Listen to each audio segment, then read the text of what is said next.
Gordon and the trucks. It was a cold, crisp autumn's day on the island of Sodor. Gordon, the express engine, had just completed his morning run and was resting in a closed lane of Nafford Station. Oh boy, not another broken down diesel. Now who will take the line of trucks needed for the coastal run? Gordon pretended he was asleep because he didn't want Sir Topham Hatt to know he was there and available for taking the train. But Sir Topham Hatt already knew Gordon was there. Now only if a really big and strong blue tender engine could take that train. Gordon knew Sir Topham Hatt was onto him. I must go to get a new coat of paint. Yes. Oh, Gordon, will he ever learn that all engines must be flexible towards the jobs they have to complete? Later that day, Gordon was waiting for his trucks at random docks. He wanted to make sure he didn't run into Sir Topham Hatt because of what happened at Nafford. Gordon, what are you waiting for? My coaches. This is taking far too long, Thomas. I will be late for my run. You've only been here for 5 minutes. What's the rush? Are you in trouble?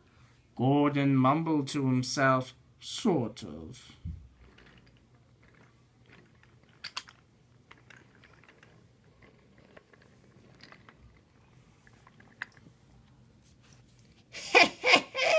Silly Gordon is in my way, so I guess he wants to take these trucks. And without alerting Gordon at all, Diesel pushed his trucks right into him.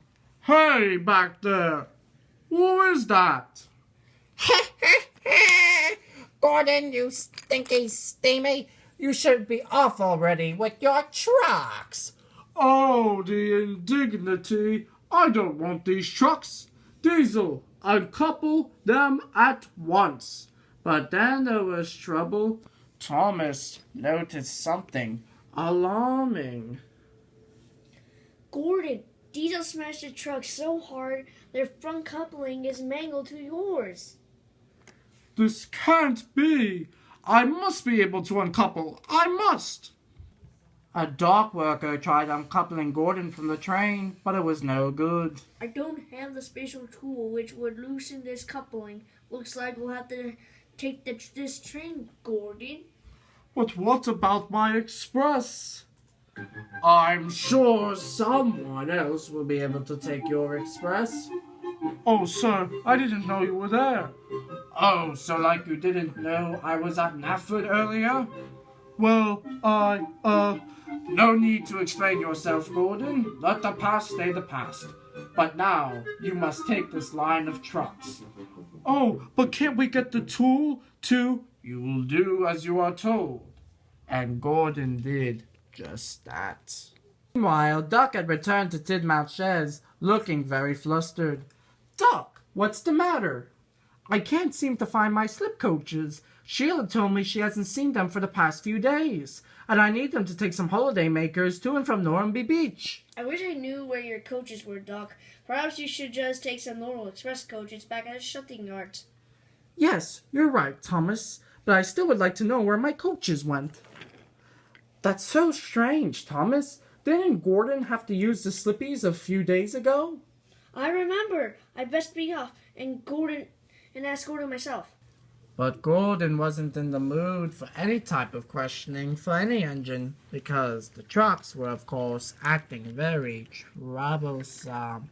Gordon, you're stuck with us, we're stuck with you. Trucks, don't you see I'm in no mood for fun and games? The trucks didn't seem to care about Gordon's feelings. They just wanted to be mischievous. Oh, why did I get myself into this situation? Oh, wait, I didn't. It was that dirty Diesel's fault. Amidst Gordon's frustration, he felt a strange yank between his tender and the trucks. He stopped in place, and his driver went to check the coupling. Looks like your problem fixed itself, Gordon.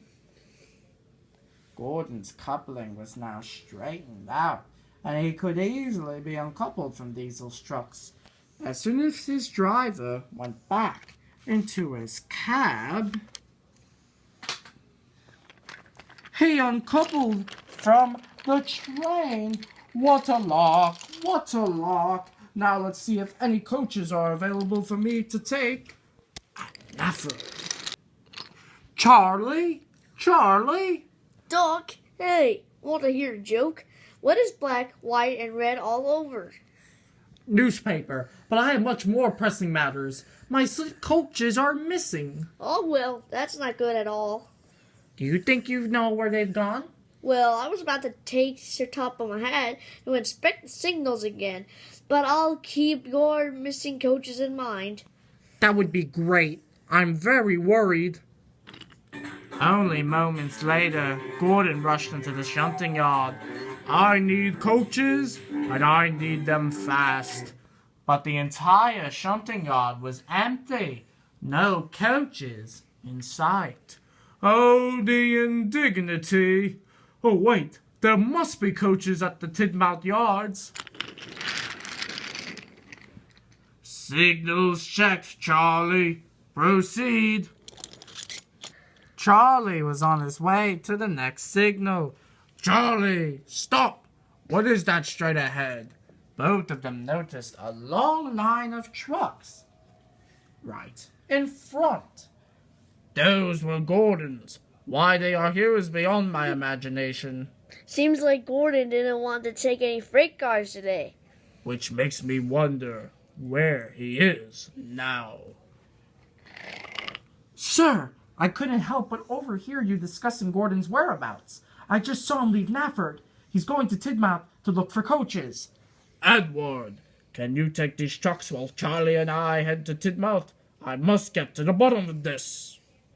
Gordon stormed into Tidmouth. He looked all around for empty coaches and couldn't find any. Gordon, I thought you had Diesel's trucks to take care of. Never mind those trucks. I need coaches to get ready for my express. But the express is being handled by other engines. Sir Topham Hatt knew you had to take care of Diesel's trucks. But I was able to get rid of them a long while ago. Gordon, is that you?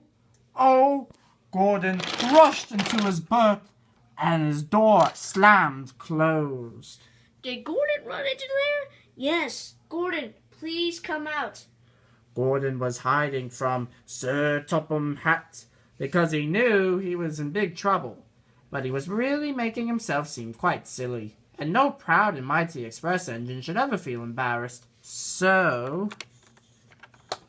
he came out of his berth to face the music, so to speak. Gordon, I am very disappointed in you. Leaving your trucks in the middle of the countryside could have put many other engines in danger. Luckily enough, Edward passed through and took those trucks. And to top all of this off, you went on a wild goose chase for coaches that wouldn't be available, since I made other engines take the express and left you to tend for Diesel's trucks. If only you had asked in the beginning, then much could have been avoided. Yes, sir. Sorry, sir. Now, I think it would only be proper for you to work at the docks for the rest of the day and leave the other engines to take the passengers. Ah, sir, there you are. I've been meaning to ask you something all day. Oh, Duck, I haven't seen your slippies at all today. Your slip coaches? Gordon? Didn't you take Duck's slip coaches for a run a few days ago? Yes, and then Charlie needed to borrow them at the shunting yards. Charlie? Let me see. Oh, yes, now I remember. I did use your coaches and left them on the mainland. I see. I'm sorry. I must have gotten immersed in my joke creating. I forgot where I put the slippies.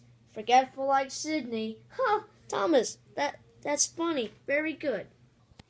Edward returned to the sheds, very tired from his hard day. Everyone was asleep, except for Gordon. Cheer up, Gordon.